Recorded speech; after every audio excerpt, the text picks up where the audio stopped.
It is the Media Storytelling and Narrative Change panel. And without further ado, I'd love to introduce our panel to you.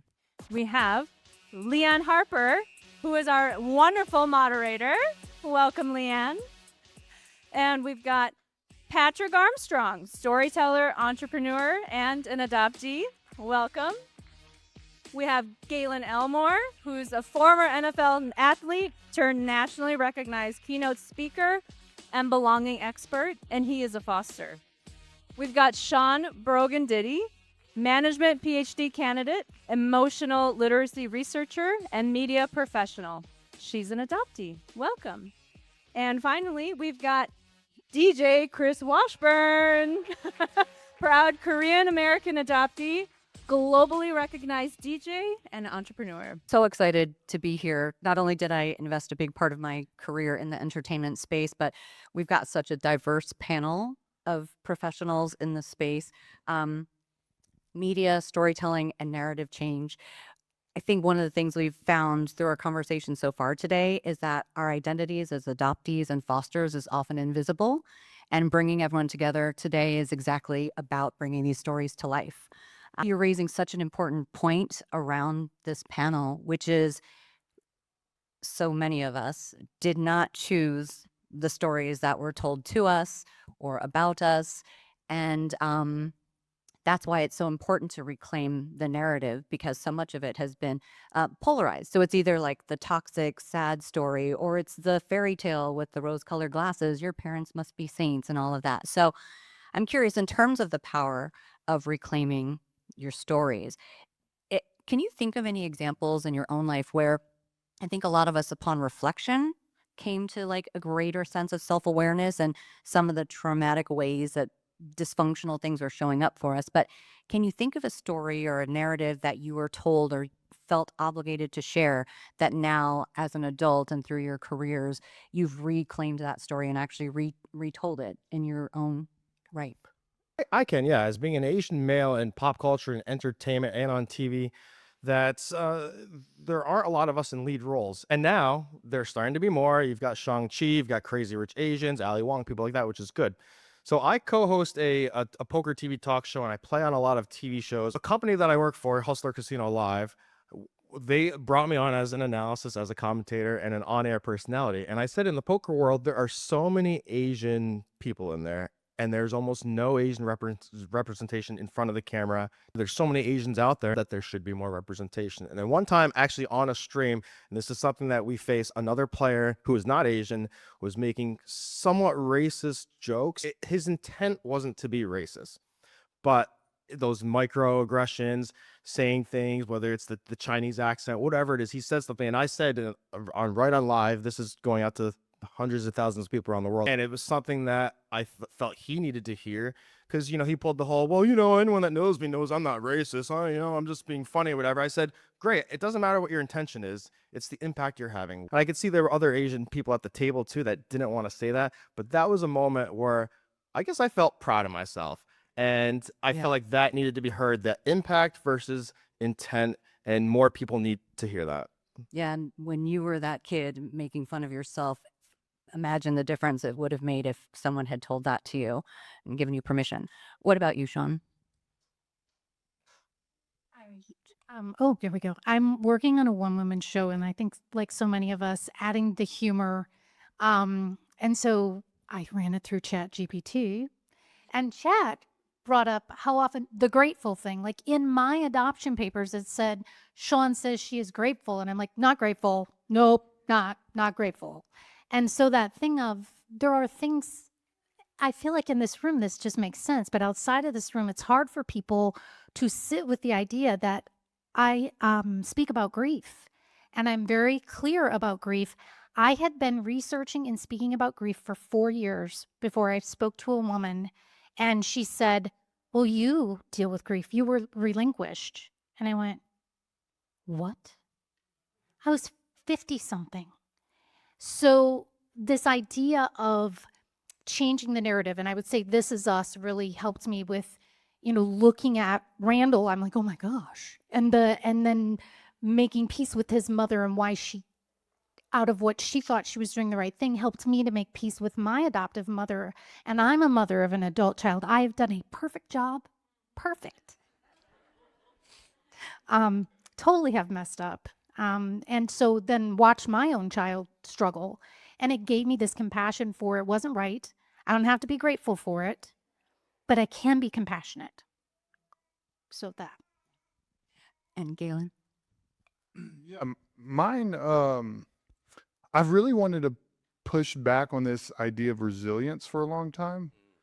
And if you've heard me speak before, you've probably heard me talk about it in some capacity. But I think for me, being someone who went through a lot of trauma, I experienced a lot of abuse and neglect in my childhood. People would see me as an athlete and this big person and just talk about resilience and really harp on that.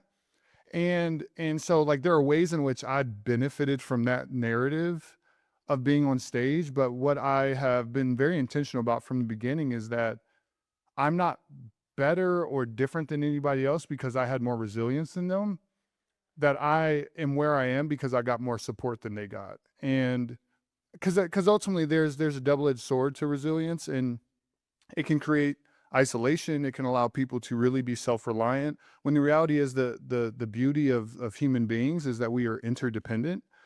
And I think when you talk about people from the foster care adoptee space, like that longing isn't for independence. The longing is for belonging. And so like my whole thing has been, how do I turn this resilience on its head?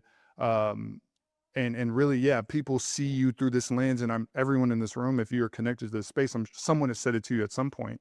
And how do you, I really wanted to create space for, what about the people who didn't make it here? And I heard Mark talk about it earlier, of that survivor's guilt or survivor's remorse. And for me, it was like when people told me they felt like I was resilient, I heard them saying that my parents weren't. And I heard them saying that my sisters weren't. And I just know that I got chances they didn't get.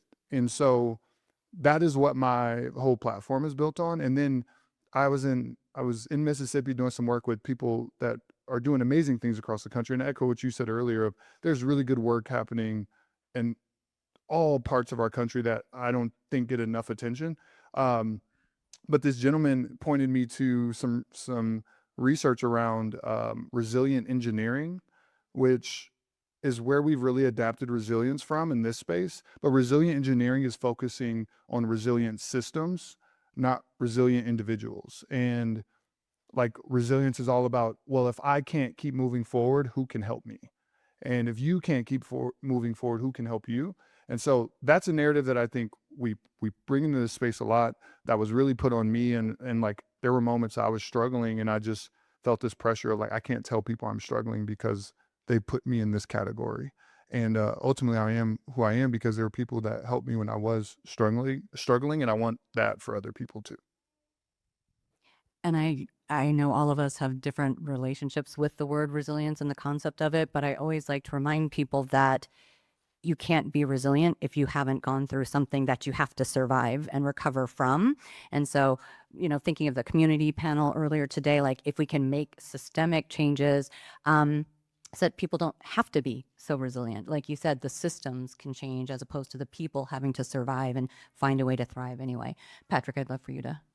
Yeah, I think mine, there's so many, but I think the one that I talk about a lot is the better life narrative. I think it's really common with adoptees and fosters. The story I was told growing up all the time was your birth parents couldn't take care of you, and they loved you, and they wanted you to have a better life, so they gave you up for adoption. And that was the end of the story. And I didn't really feel like I needed to ask any more questions, so I never did. Nobody encouraged me to do so. And 5 years ago, when I entered into this space and started to unpack my own story, started to listen to other people's stories, I realized that there was no better or worse. It was always only different. You only are living a different life. And this was really made clear to me when I got the opportunity to go back to Korea and was walking around the city or in a place where I was part of the homogenous group, so like I was looking around like I fit in with everybody else, minus the amount of sweat that was on my body because it was July. It was very hot. But what I realized was, like, this was 3 years into my journey, and I felt like I thought I had reached this plateau in terms of like healing and getting to a place where I'm like, oh, I'm whole now. And what I realized going to Korea was like I was seeking out that another life that I was framing in my mind as either better or worse than the life I currently lived. And when I came home, I was really struggling with getting out of that headspace. And so that prompted me to start my therapy journey for the first time.